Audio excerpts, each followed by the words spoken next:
Thanks for joining us, guys, for our in-depth guide on the 616. I'm hoping that you tuned in and watched our unboxing video. So now I've got the unit out, I've charged it up for about 4 hours, and we're ready to go with it. So the first thing you want to go ahead and do with it is you want to locate the power button, which is on the left-hand side of the unit near the M, and you just want to slide that up into the on position. The screen's then going to come up, and it's going to open up to your menu settings. To adjust any of the settings on the unit, you need to use the skip forward and skip back buttons. So you can easily skip through each of the three settings. So you've got music, recordings, and settings. The music tab is for any recorded music you have on the unit, because it can act like an MP3 player. The recordings tab is obviously where you'll find all your voice recordings and or enable the voice recordings. And the final setting is the settings tab with two little gears on it. Inside that option, you have at the very top time and date, so you can go in there and change your time and date. Like I said, unlike the other units that we were looking at over the last couple of weeks, this guy, you can do all the time and date settings on the actual unit. So it means you don't have to go to your PC, you don't have to have any fancy software. You can just do it straight from the unit, makes it nice and easy, and you don't have to go and muck around with anything. You've also got a couple of different shutdown modes and display settings if you want to change them, as well as language. You can also, if you want to, set a password on the unit and see how much free disk space you've got, and then format the device. So there's quite a lot of options you've got on that one. The main couple of ones you probably want to look at are under recordings. So if we go into the recordings tab, at the top you've got recording library, and you've got A, B or C folders, and you can choose any one of those, and you can record content to them. So you can choose at the beginning which folder it records stuff to, so you can have them named for different things if you want to, different occasions, whatever your needs may be. If we go to recording format, you've got the option of doing MP3s or PCM recording. So MP3s are generally going to be the more universal way of doing it, and that's how we would suggest to use it. You've then, if we keep going down, you've got record quality, where you can adjust your kilobyte range all the way up to 128. So it starts at 32 and goes all the way to 128. You can adjust the type of scene you're going to be recording. So depending on if you're going to be doing an interview, a general scene, or a distance scene, you've got those three options as well within the unit.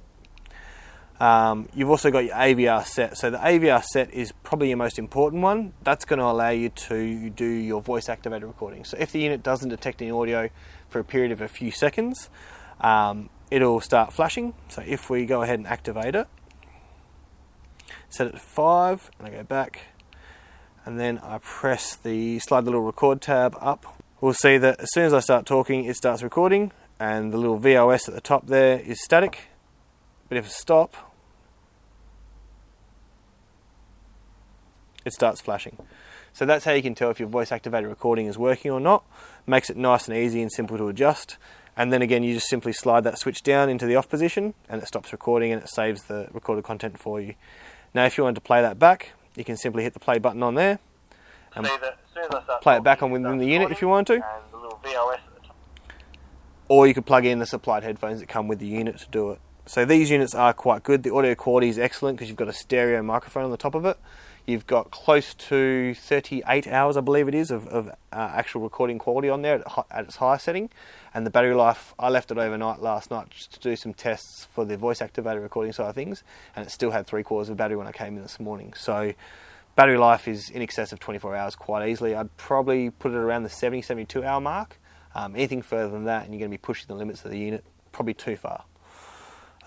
If you want to wake the unit up, like just then it just fell asleep, you just hold down the play pause button and you can wake the unit straight up. Under the settings for recordings, you've also got noise reduction, as well as monitor volume and auto record settings. So auto record could also be useful for you. It allows you to specify a specific start and stop time. So if you knew there was going to be a meeting in the conference room at a particular time, you could set it so it starts and stops in there. That way you don't have to go and muck around with it. It's going to do everything itself, and you've got a nice, clear, crisp recording that you can go and review later. The 616 is quite a good little unit, guys. I was quite impressed with it. It's an all-metal body on it, so it's quite a durable little unit. The built-in speaker on it could be better, but all in all, I think it's a pretty fabulous little unit. The supplied headphones are a great idea. Stereo mic, like I said, fantastic. The battery life in excess of 70 hours, which is more than sufficient. And overall, its build design, the USB Type-C charge cable makes it nice and easy to recharge it. So you've got heaps of flexibility, heaps of variety, and the build quality to sustain that as well. hopefully you've enjoyed it, guys. Hopefully the 616 is on your wish list. And thanks for joining me today, and we'll see you on the next one.